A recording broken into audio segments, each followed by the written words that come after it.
Shukriya Darshak, Assalamu alaikum. Welcome to the conversation with me, Talha Ahmed. Most of you would be aware that on Sunday last week, Muslim Council of Britain has elected its first ever female and so far the youngest ever Secretary General. This has understandably caused much excitement in the wider society and indeed within the British Muslim community. The Muslim Council of Britain seek to represent the voices of British Muslims, and it is probably the largest and most democratic Muslim umbrella organization. So today we will be looking at what MCB actually does. What does it mean to have a female Secretary General sitting at the top of the Muslim Council of Britain? We will also explore what Muslim Council of Britain does that touches our lives and why we should support this organization. And to discuss these issues, we've got two very important guests that I shall introduce to you in a moment. But first, let me remind you that this program is for you, and we are always keen to raise your views, your questions, and your concerns. So if you wish to share your comments, questions, or an issue relevant to the topic we're talking about, please feel free to call us, and the number you'll see on the screen from time to time. Those of your friends and family who are not able to see this on a TV screen, you may invite them to watch it live now or at any time after this show is over on our Facebook page, TV1 UK. TV1 UK Facebook page, this program will be available live now and also at your convenience after the show is over. So let me introduce you to my guests for today. We are joined by Harun Khan, former Secretary General of the Muslim Council of Britain, former literally by 2 days. So Harun Khan, welcome and assalamu alaikum. Walaikum salam. Good to join you. We're also joined by one of our familiar faces on TV1, Sheikh Shamsul Duha. Sheikh Shamsul Duha, assalamu alaikum and welcome to the conversation. Wa alaikum salam wa rahmatullahi wa barakatuh. Jazakumullah for having me. Sheikh Shamsul Duha, can I start with you? How do you react to the news of youngest ever and also the first ever female Secretary General elected by the affiliates of the Muslim Council of Britain? So I'd like to say that that I don't react. Okay. And that is, and I say that quite deliberately because the reason why there is so much excitement over this issue is because of preconceived notions and ideas about the Muslim community and about the place of women in the Muslim community. And for me, I feel as though, honestly, if it wasn't for the fact that this was news, I knew that Sister Zahra was standing for the election and that Brother Ajmal was also contesting. And it was a question of one of those two being elected. So for me, it wouldn't have been a surprise.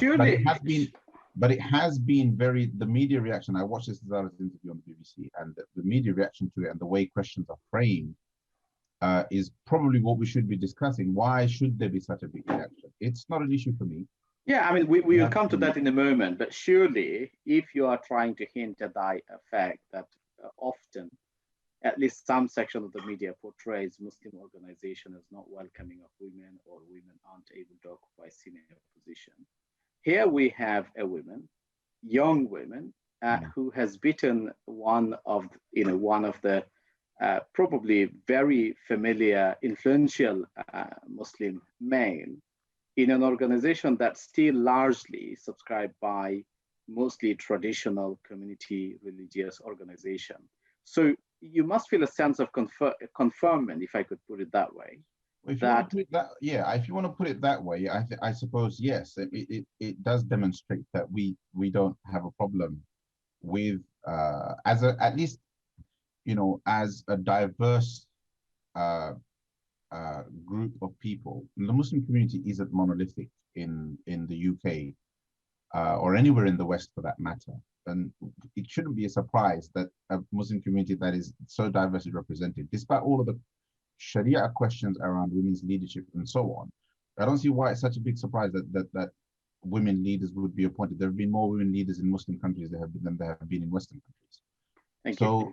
Yeah, so that's it. My point is it's not an issue for me personally. I understand why it should be an issue, and um, I would I would believe that the people who were involved in electing Sister Zara elected her because they felt she was the best candidate for the job. And I Thank you. don't see why it should be so strange for anyone to think that this isn't possible for the Muslim community. In fact, I think offensive for that. Thank you. Brother Harun, you must have experienced countless time, sometimes said on your face, sometimes perhaps between the line, how Muslim organizations often do not include women, and even if there are women, they're tokenistic, they are not given proper say. So from that perspective, surely you must feel quite relieved and proud that you are able to leave your role and retire from this position, leaving it to a next generation, young, confident female Muslim leader. I think your last points kind of sum it up.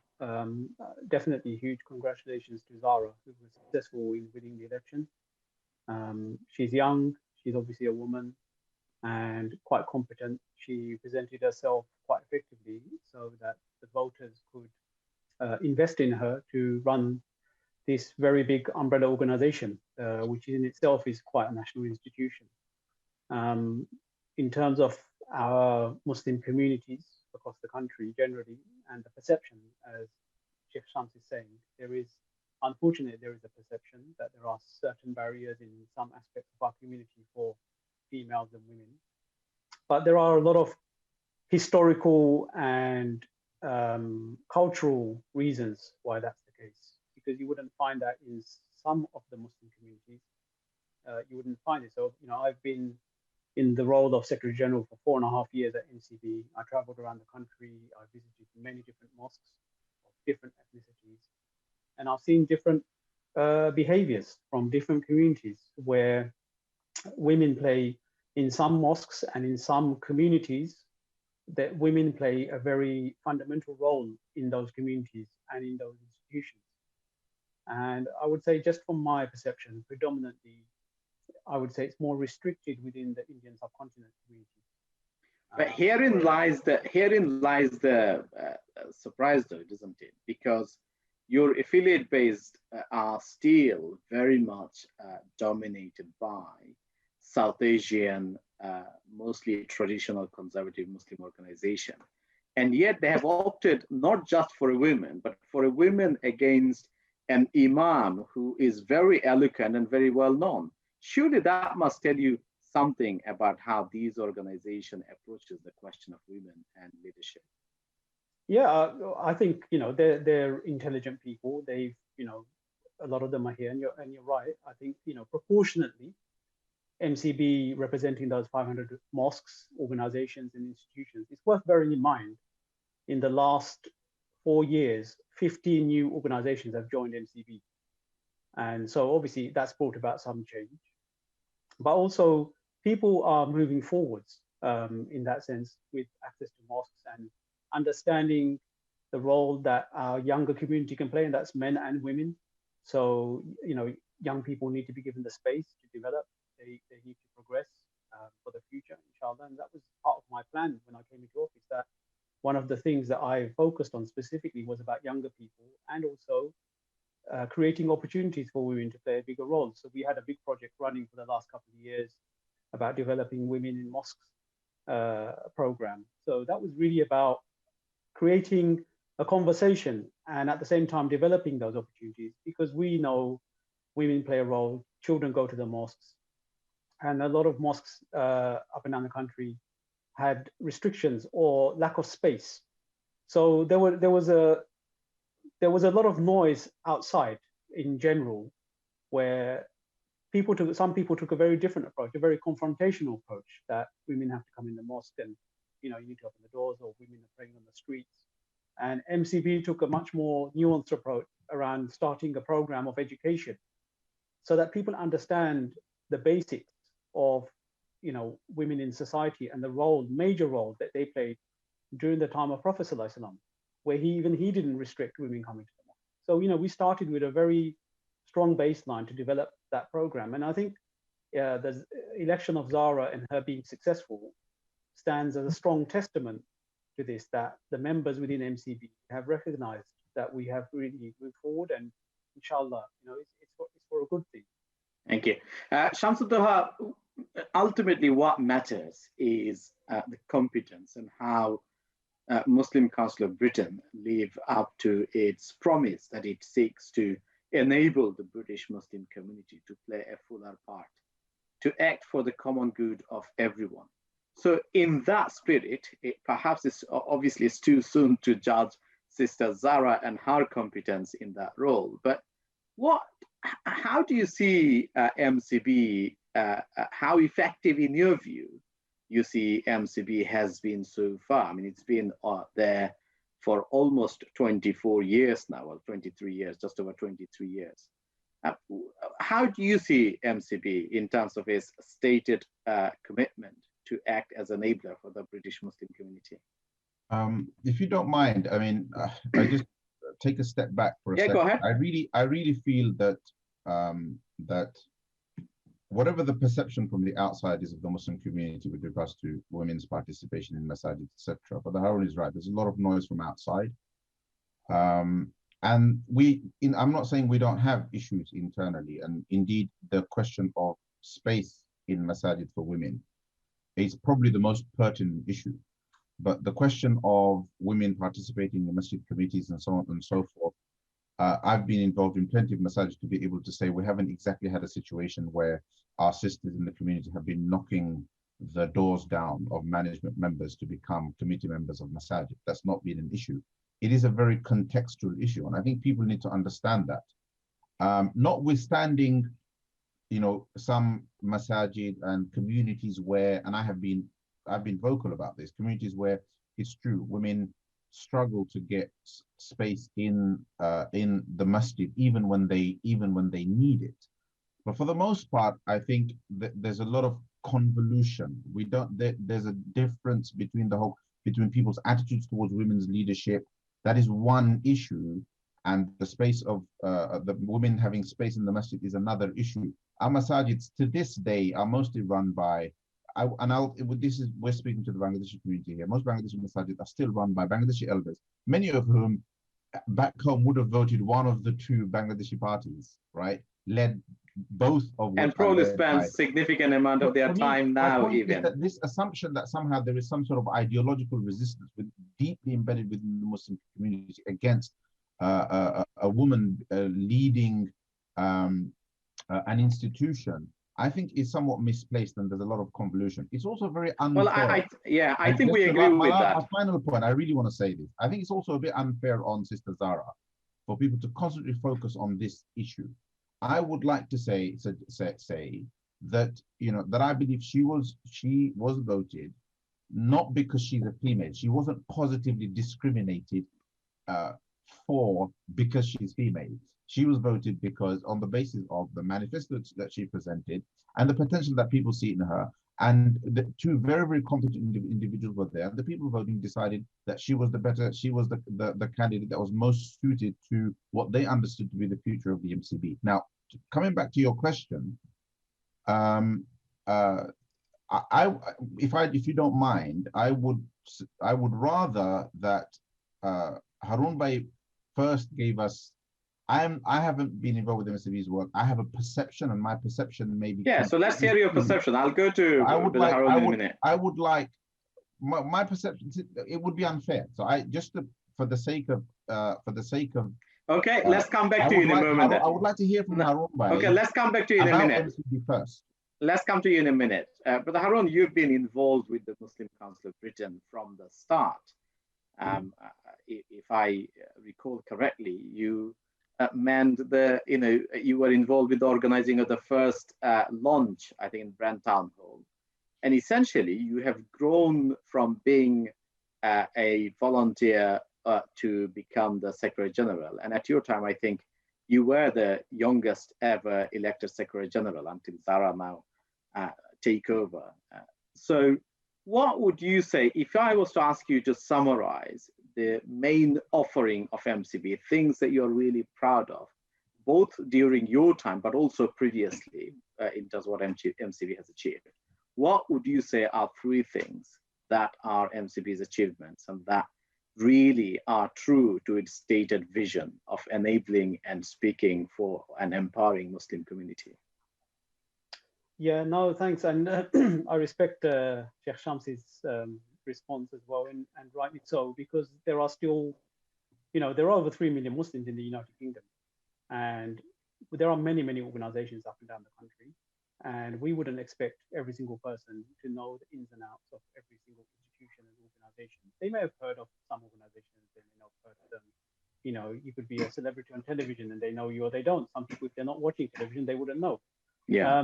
So, MCB for its part tries as much as possible to reach the community. At the end of the day, it's a very big, broad-braced umbrella, non-sectarian, representing, it's a membership organization. So we have members who are mosques and organizations and charities and Islamic schools, which was set up in 1997. So even though it's over, 23 years, considering large-scale institutions, historical institutions in this country, that's actually quite young. We're still young, we're still developing, we're still growing. But alhamdulillah, mashallah, I would say it's quite a well-established, well-respected and known organization. And it's worth also bearing in mind that MCB is working to serve the needs of Muslim communities, but it's also a face representing Muslims to the remaining 97% of non-Muslims within the UK. So that's a big part of what we do. Our messaging and the work that we do is about building bridges and communities. The theme, as you know, is working for the common good.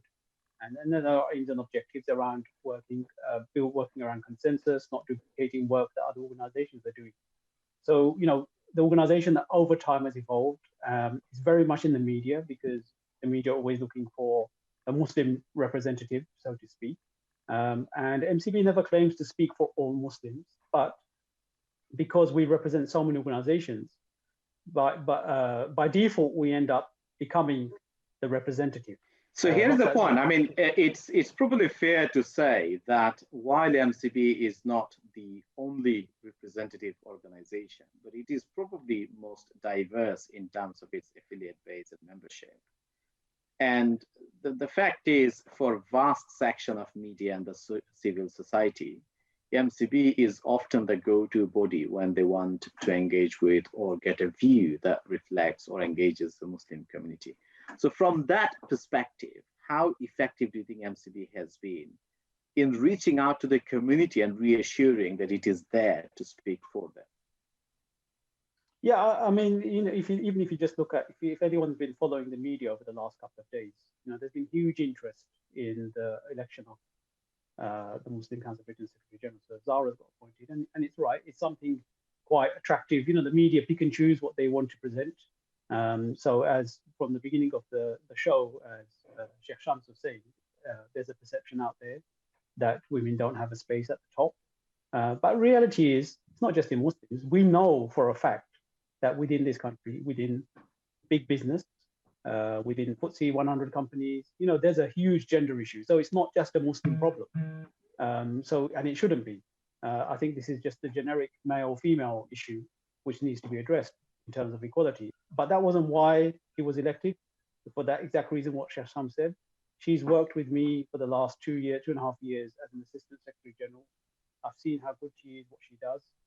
She's got a proven track record. And prior to that, she was actually the president of FOSIS, which is the Federation of Student Islamic Societies, representing all of the student Islamic societies across the universities in the UK. That's when I first met her. And immediately I recognized, she's got skills and talent. And FOSIS is a member organization with MCB.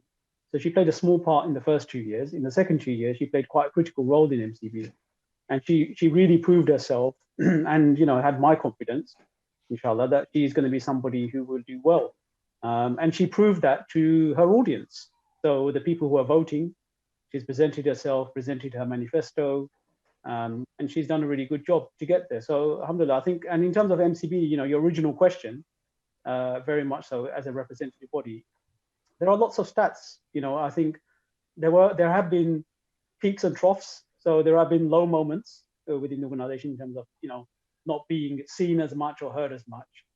But just within, say, the last 4 years, Hamza, huge amounts of work. So the project like Visit My Mosque, for example, is a project that the MCB runs every year. And we don't take that away from mosques. Mosques are always doing open days. It's not something new. The benefit of it was that it was all done on one day as a national event. So we had 300 mosques doing Visit My Mosque. Better coordinating between mosques to sort of create a bigger impact. It's more for the outreach. And again, a lot of this is to dispel a lot of the negative narrative that we see in elements of the right-wing media, mainstream media, where a lot of the stories, and even our project, as you know, Center for Media Monitoring, huge amount of work being done to constantly challenge this negative stereotyping of Muslims in the media, holding them to account, challenge them.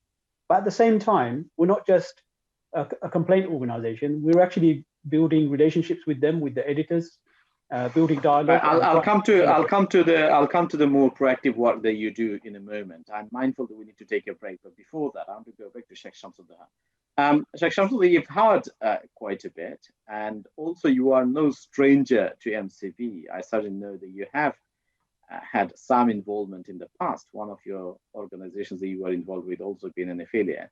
But from what you have heard from Brother Harun, do you feel that MCB live up, or at least tries to live up to that promise they did seek to speak for British Muslim community and for the common good? So I think there is clearly sufficient evidence that MCB does what it says it does, which is speak for the Muslim community. I guess sometimes in the community there is a perception that it chooses when it will speak and when it won't speak. And then there is a significant challenge, and I would like to hear from Harun Bhai how that challenge might be addressed. What I mean is I can speak as much as I want, but how much am I being heard? This is a significant question, and this is through no fault of MCB's, but it is a challenge. It is a major challenge that needs to be overcome. We may speak all we want, and we may release statements all we want, but are we being heard? Are we being taken seriously enough by the wider community, but more importantly by the establishment? This is a significant issue for me, and this is perhaps a criticism, perhaps not, but I sometimes get the perception that there isn't as much appetite as I would like to see. And maybe this isn't, and Harun Bhai can correct me, maybe this isn't part of the aims and objectives of MCB, but I feel as if there isn't enough of an appetite to kind of take up key issues of the Muslim community that may prove to be controversial in nature. Right. So on that note, I'm going to stop you. I'm going to stop you there. We will pick that from there just after the break, because I think you've touched on something really interesting, and we'll look at some of those issues that you say MCB hasn't shown a huge appetite to speak for. But for now, at this moment, we must take a short break. After the break, as we've said, we will look at some of the issues that Sheikh Shamsuddin think MCB hasn't shown much appetite, but also we'll look at MCB's engagement with the ethnic media, the Bangladeshi media, for example. But until then, do stay with us. Shukriya Darshak, Assalamu Alaikum. Welcome back to The Conversation with me, Talha Ahmed. And today we're looking at the Muslim Council of Britain. Just before the break, we were looking at what MCB actually does. It claims to work for the common good, speaks for the Muslim community, and try to empower and enable British Muslim community to play a fuller part in the wider society. Harun Khan, former Secretary General of the Muslim Council of Britain, were sharing with us some of the things that MCB has done or continuing to do to play that role. And we heard from Sheikh Shamsuddin so how on occasions, on some issues, he does not feel that Muslim Council of Britain has always shown an appetite to speak for the issues that really matters to the Muslim community. And it is on that theme, I'm going to begin with Sheikh Shamsuddin. Sheikh Shamsuddin, you were alluding to the fact that while MCB does speak in the media and makes a lot of noise, and you raised the question whether some of those actually result into change or people actually listen. But you also raised an interesting issue that some of the topics that matters to Muslim community, MCB has not always shown an interest to speak. Do you want to be more specific, perhaps an example or two?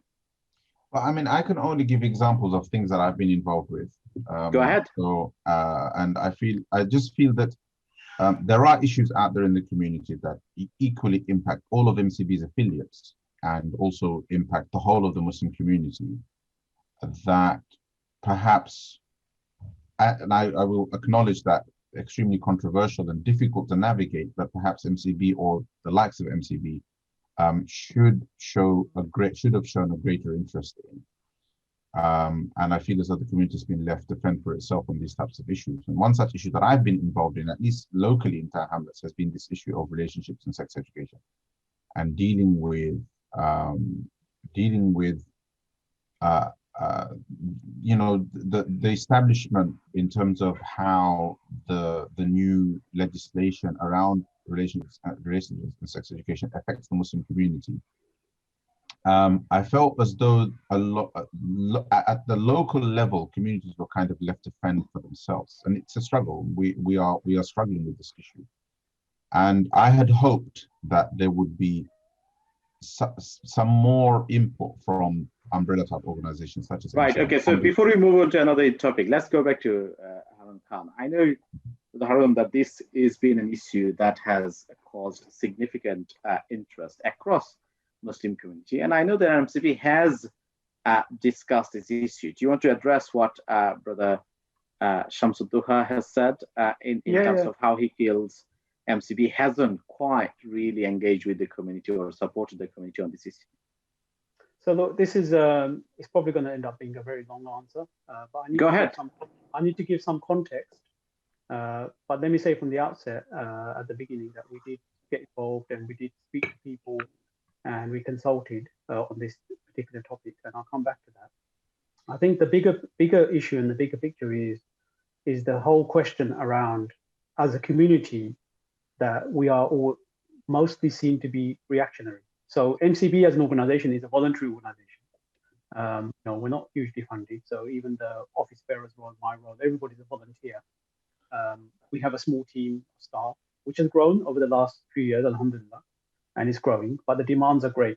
So, but the issue is that not just on RSE, I think generally on topics that concern the Muslim communities, a lot of the time we are very reactionary. We either respond to things that happen to us rather than trying to be a community that is strong and able and resourced to deal with things from the outset. So let's just take RSE as an example. When it first came into the discussion and hit communities, it was quite late in the day for communities to respond. Now, if I was to turn it around on its head and we had an organization, not FDV necessarily, it could be another institution or a Muslim institution that is well-resourced and well-funded to do the work, to lead campaigns politically and with the media to actually counter a lot of this stuff so that it doesn't come to the last point when something is going into legislation that we're responding as communities. Even the simplest things around, if you look at British society, so I work in my full-time job, I've been working in the public sector for 30 years. And people complain about, you know, this is a country where people like to complain. You know, they're always sending in complaints about issues and all kinds of issues. But the point is that there's a system in place where you can complain, where there are methods and means where you can complain to your council, you can complain to your councillors. You know, you've got elected representatives, you've got members of parliament. And unfortunately, we're a bit behind the curve on these things. So we don't necessarily always use the right mechanism and tools available to us. Isn't it for MCB to provide leadership in precisely that kind of situation? Yeah, we do. We try it. We do on issues that we can get engaged with and involve ourselves. We try where we can to start from the beginning, as in like when the government announces, here's a consultation that we're doing, you know, submit a response. And so we've done it on a number of issues. Right. Hold your thought on that. Well, I'll come back to you. We'll just take a call and then I'll come back to you. Yeah. Okay. Assalamu alaikum caller. Assalamu alaikum caller. Who's speaking? Assalamu alaikum caller. Are you still there? Right. We may have lost the caller. We'll come back. But Harun, one of the issues you mentioned is that if I understood correctly, you are trying to allude to the fact that often it's not an issue of whether MCB wants to speak, but rather there are resource constraints as well. So if you take, I hadn't finished. I think sorry, the yeah, other point carry I on. was going to say, so I'm not trying to deny the issue doesn't exist. It does exist, and it affects actually a lot of families.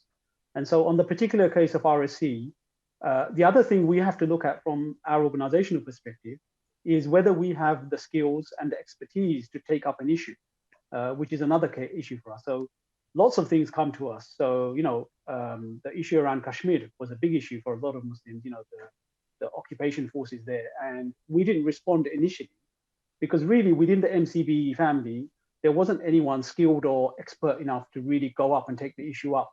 So even though some people may say we want to do this, the other thing we have to take into context is I'm trying to understand how much and to what scale is this impacting our communities.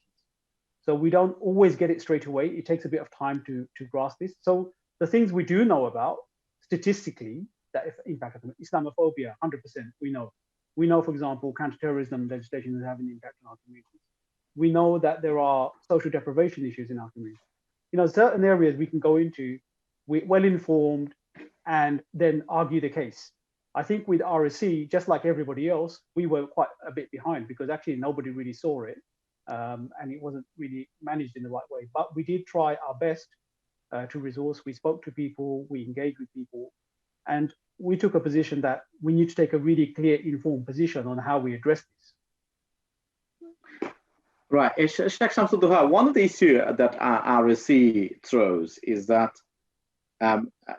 as Harun highlighted, there are obviously issues within the MCB and the wider community in terms of how the community reacts to some of these issues. But also, let's face it, some of it is down to the political reality that we are in. And no matter how much noise you make and how much you organize, on some issues, you are just not strong enough to go and make an impact.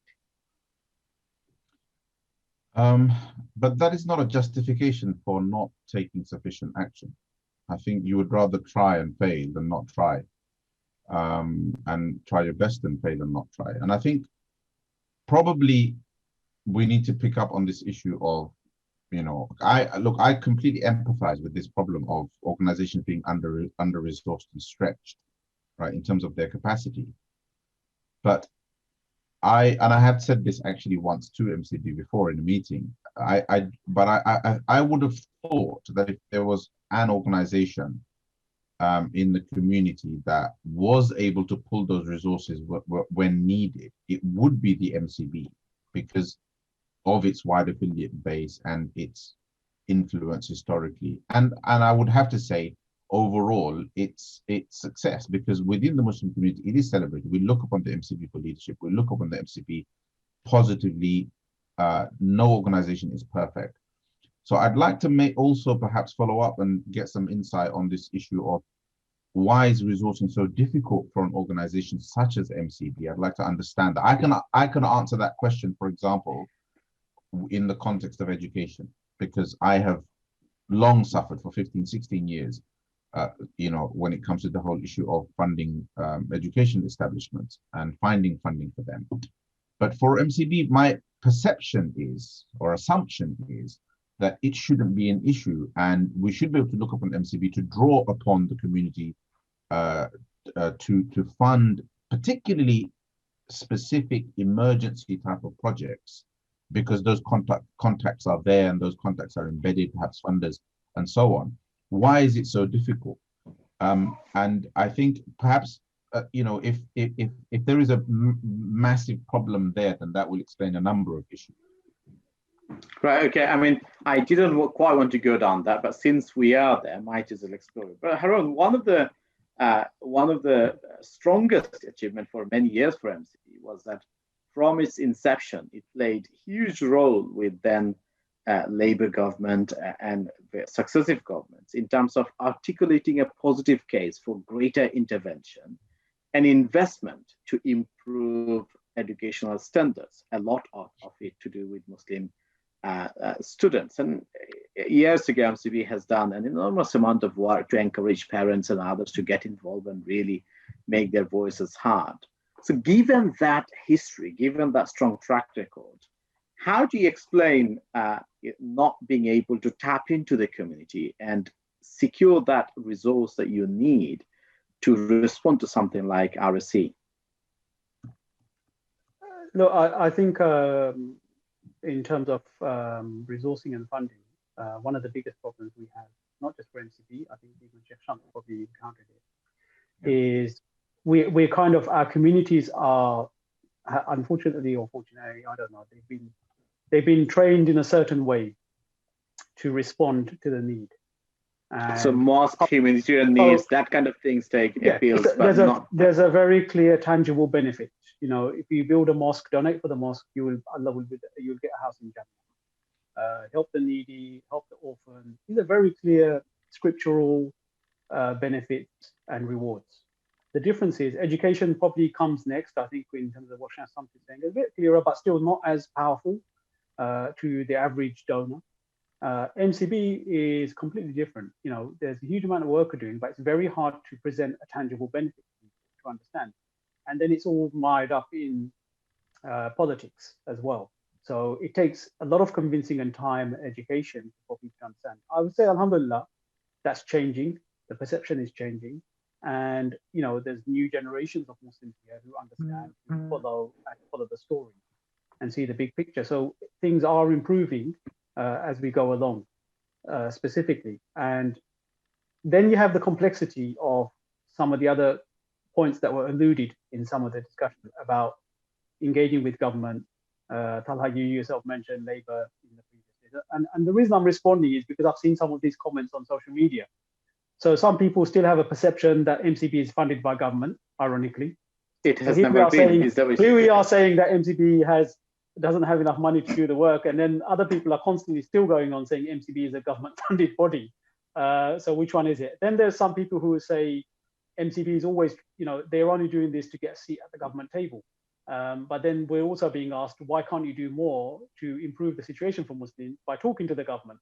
And then there's the government, this current government, who don't really want to talk to MCB because they don't like what we say. So, you know, it's a real mixed arena of things going on at the moment. For me personally, I've said, we're an independent body, we're voluntary, alhamdulillah. You know, we have our independence, and we speak to government. It's not necessarily having them on the other side of the table. But like I said, in this country, we have ways and means of reaching them, where we submit our reports, we submit evidence. We've been to select committees to present oral evidence, and all of that helps to shape policy. There was a very successful one a few years ago on the Women and Equalities Committee, where we raised the issue of the triple penalty, where we stated that women particularly face 3 barriers: the fact that they're women, that they're Muslim, because they're visibly Muslim, and because predominantly Muslim women are of an ethnic minority, Black or minority ethnic community. So they face 3 barriers in society in trying to get jobs, employment, or into any part of society. You know, we presented oral evidence. It all went to the committee, and it made a big news. We didn't realize, but it made a big news story, and it got picked up. So that, inshallah, will help future policy making, that they understand. So that's why I was saying that when we get involved at the early stage, we can help to shape. So it's policy. Being more proactive rather than just reacting to any issue as it comes. I'm mindful of the time, so I want to make some more progress in 1 or 2 other issues. Sheikh Shamsul, though, one of the issues that I want to pick from you is that you are based in the East End. MCB office is based in the East End. A lot of MCB's affiliates and leaders are from the East End. How do you see MCB, or how effective do you perceive MCB in terms of engaging with its stakeholders, with the community and scholars and leaders such as yourself? Do you see it consistently engaging, and is it being effective? Again, you can only, so if you want me to just throw down my wish list of everything that I want MCB to do, go ahead. I can do that. But and that would just, it would be a bit like how we treat governments. But and I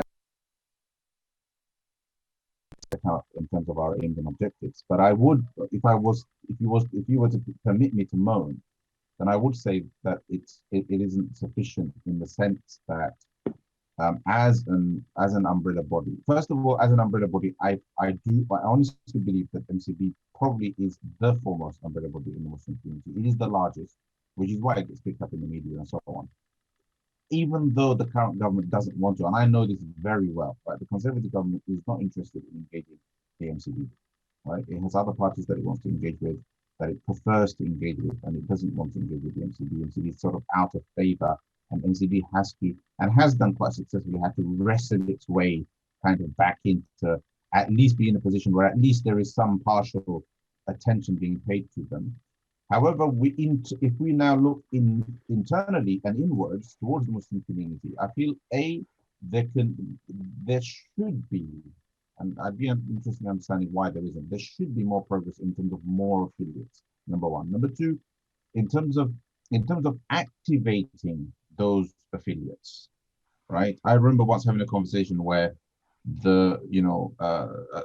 in a meeting, I kind of raised some of these questions, and the problem, the response was that, well, that it's a difficulty of communication and so on. Surely these things can be solved, but although there are a large number of affiliates, the engagement with those affiliates is a problem. That the engagement with those affiliates isn't sufficient, and this is on top of what I believe the potential for there to be far more affiliates. And then a kind of double conundrum, right? So you've got affiliates who perhaps aren't communicating, not checking their emails, etc. Some of these messages we know, right? Mosque secretaries and chair people and so on are not checking emails, and are not checking MCB bulletins and MCB emails and so on. But then there's many of us that are. Why isn't there a strategy to engage those people, stakeholders in the Muslim community who are perhaps in leadership positions and so on, to engage them more, so that even though we may not officially represent a body and organization there, but our influence or their influence is acknowledged as individuals, as people who has alternative congregation, right? Because influencers, we used to use the and engage us, because these people do check their emails, right? And and talk to us and so on. So I think this is definitely, this can be presented as a shortcoming, and I'd be interested in Harun Bhai's perspective on it. Right. Brother Harun, you'll answer Brother Shamsuddaha's point, but can I also throw into the mix another issue related to it? Often I get complaints from Bengali media, and you would be fully aware that there is a very thriving print and broadcast Bengali media in London and also around the country. They regularly complain that they have never been engaged with, or very rarely they are effectively engaged with, and they are not, MCB is not responsive to them. So how do you want to give us an insight, very briefly, if you could, as to what MCB does, or how does it engage with the affiliates in the wider community? Okay, two big questions there. With Sheikh Shams about engagement with members. So again, I'll just reiterate that MCB is a membership organization representing those members. I would say you're probably right, Sheikh Shams. I think whoever you had those meetings with, there was a period when there was less engagement. In the context of who we are, so there's a bunch of volunteer office bearers who do try their best with the team that they have to engage as much as possible. I would say, alhamdulillah, I think over the last 4 years particularly, we've done around, we're just tallying up the numbers. So each year we've probably held events in about 30 different towns and cities, various things, dinners, workshops, training events, different things. I think I said at the beginning of the show, in the last 4 years, 50 new organizations have joined MCB, alhamdulillah. I think it's more than that. Based on your report, I think it's a lot more than that. It's about, I think, over 30. I said 50, 50. Oh, sorry, yes, you're right. Yeah. You're right, 50, yeah. That's right. Yeah, 50 over 4 years. It's a good sign, because it shows that people are interested, they're willing to join and take part. And I take your point. I think, and there is a new focus actually in terms of engagement, better engagement with stakeholders, inshallah. So I would hope that during this term under Zara's leadership, that increases. So, if you think about 4 years is quite a short period of time to take MCB from where it was to where it is today. We had resources, we had 3 staff basically when I started. That's improved 5-fold, alhamdulillah. And it's a growing, like I said, it's a growing organization. I would hope that it moves in the right direction continuously for growth. Coming back to your point, Talha, sorry, just remind me again, you said touched on. It was about press. I mean, often the Bengali press complains. Okay, that... yes, yeah. Before you go on to that, can I just share? No, Brother Shamsuddin, I'm going to stop you for a minute because you will get a chance because we are running out of time. Go ahead, Brother Harun. Yeah, no, press. We try to engage as much as possible. I've been on. I don't know. Would you call it your sister channel, Channel S? Yeah, you could say. Yeah, I've been on there quite a few times. So have my colleagues. Brother Masood has been on there quite a few times as well. And I think we try to, between us, to try and cover as much as possible with priorities. Just for example, today was difficult. Last 2 days, when something hits a very sort of high agenda. So Zara's done about 7 national interviews yesterday and today. I mean, they haven't stopped. I think we've had about 50 emails from different organizations across UK and abroad showing interest. So, trying to manage all of that. But you're right. We actually made a plan a couple of years ago to bring that focus.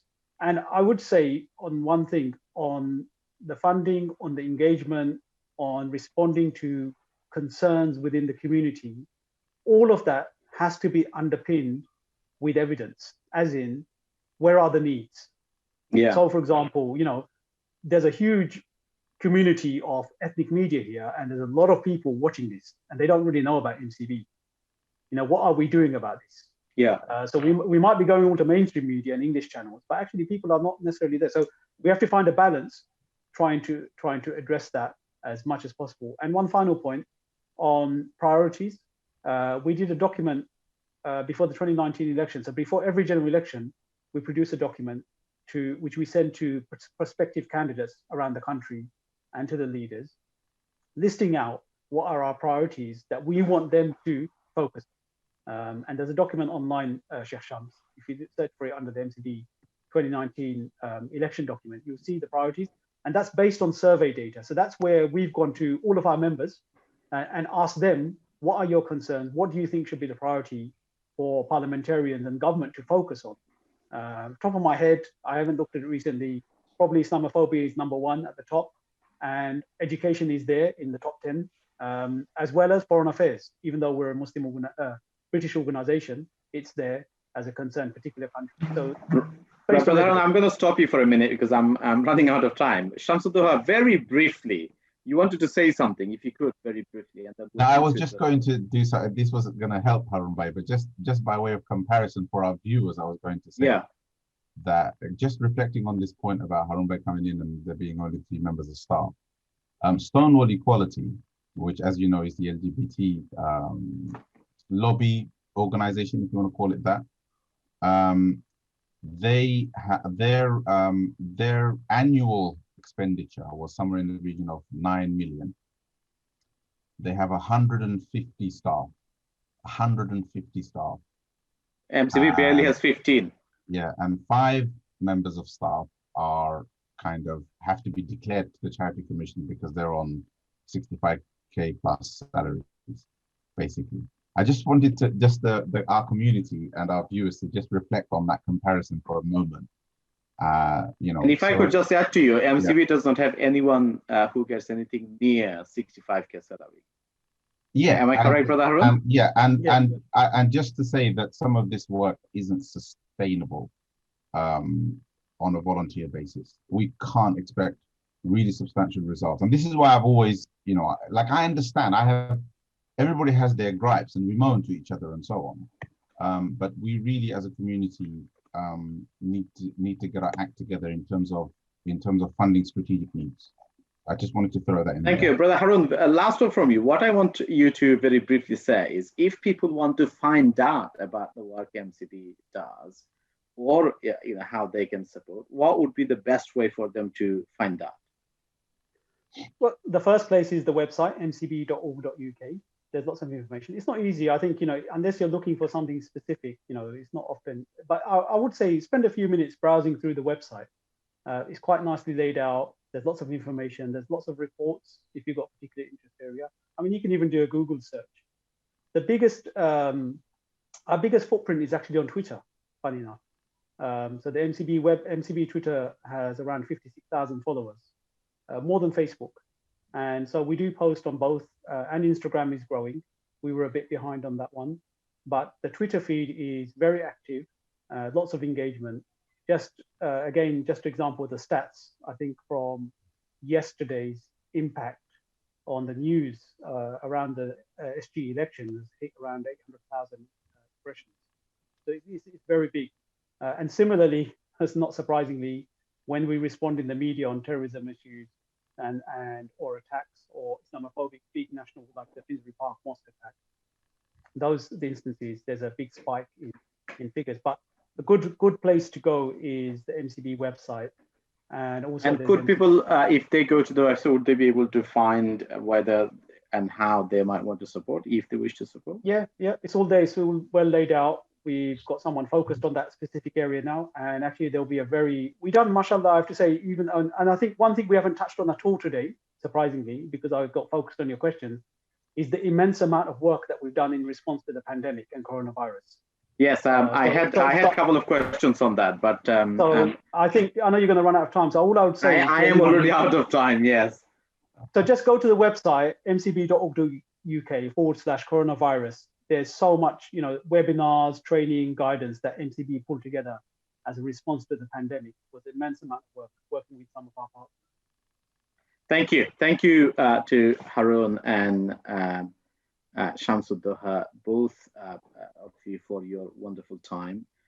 We've looked at the election result of MCB, what it means for the community, and various perceptions that are labeled, various labels that are thrown at the Muslim community at different times. We also looked at what MCB actually does and how does it engage with the community and indeed the wider society. But the message that comes out, three things I think that comes out, summarizes the discussion. One, that it does a wonderful work, but there are many things it cannot do, often because of issues to do with resources. There is a recognition that it can do and ought to do better in terms of engaging with the wider, engaging with the Muslim community. But again, that often is down to resources, and that there is a lack, although it's changing, but there is still a lack of support from the community, financial support that an organization like MCB needs. And the reason, as Sheikh Shamsuddoha said, is that it is an organization that ultimately sharpens and provides a voice to Muslim community. And so it's a worthy investment for all of us to consider. Thank you very much for watching this show from home. If you could not watch all of it, you can go to our Facebook page, TV1 UK, and watch it again. But until next week, thank you, and thank you, my guest who has joined us. Do stay safe. Allah Hafiz. Assalamu alaikum.